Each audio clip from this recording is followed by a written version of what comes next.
guys, welcome back to my YouTube channel. Sutra sama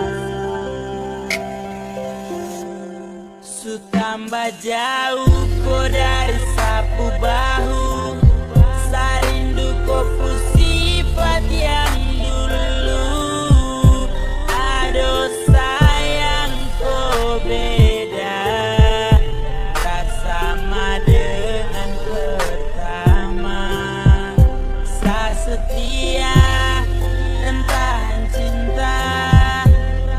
Jadi di video kali ini aku ingin berbagi tips atau cara gimana sih caranya untuk mengetahui kita itu mengidap kista atau tidak.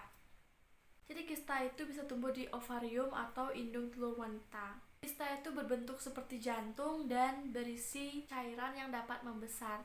Hal ini memang sangat umum guys, bahkan tanpa gejala. Tapi jika ini dibiarkan membesar itu bakal berbahaya juga. Adalah kista folikel jinak yang datang dan pergi dengan siklus kalian dan memang tidak memerlukan pengelolaan atau pengolahan lebih lanjut lagi. Sekitar 20% wanita itu mengalami kista yang tidak bisa sembuh sendiri. Jadi gimana sih caranya kita mengetahui untuk kita tahu gitu apakah kita kista atau tidak? Jadi ada 6 gejala atau 6 cara untuk kita mengetahuinya.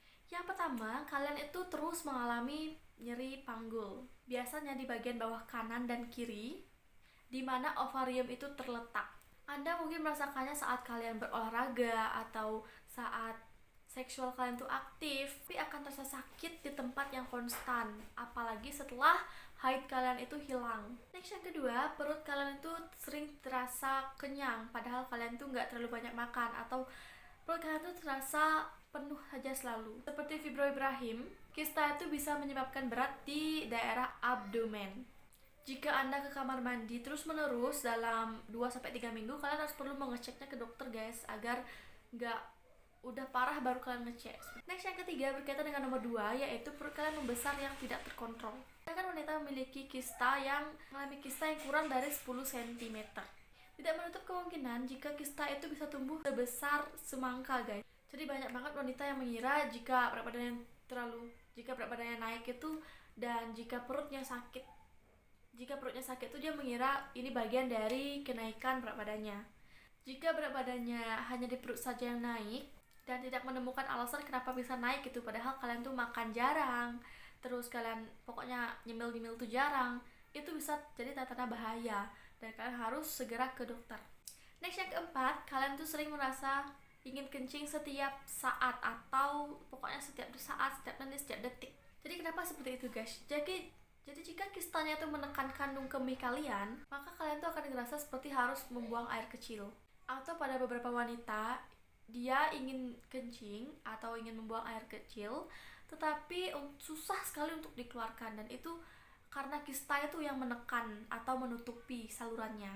Next, yang kelima, sering merasa sakit saat berhubungan intim. Jika pada saat berhubungan kalian itu merasa sakit di bagian vagina atau panggul kalian, bisa saja ya guys, bukan aku nyebutnya itu gejala kista, itu bukan, tapi aku bilang bisa saja itu menjadi gejala atau tanda kalian mengidap kista. Beberapa kista jika dia itu berkembang besar, dia akan berada di belakang rahim atau dekat di leher rahim kalian. Next, yang keenam, sakit punggung atau nyeri di bagian kaki. Ruang panggul kalian tuh akan semakin sempit jika kista semakin besar. Tapi ini tetap bergantung di mana letak kistanya ya guys. Jadi itu akan menyebabkan sakit di bagian punggung atau kaki kalian. Jadi kista itu bisa menekan syaraf yang berada di panggul kalian. Oke guys, jadi itu cara untuk mengetahui apakah kalian mengidap kista atau enggak. Jadi mari kita jaga kesehatan kita masing-masing dan jangan lupa untuk makan makanan yang bergizi. Bye bye. Sutra sama Su tambah jauh ko dari sapu bahu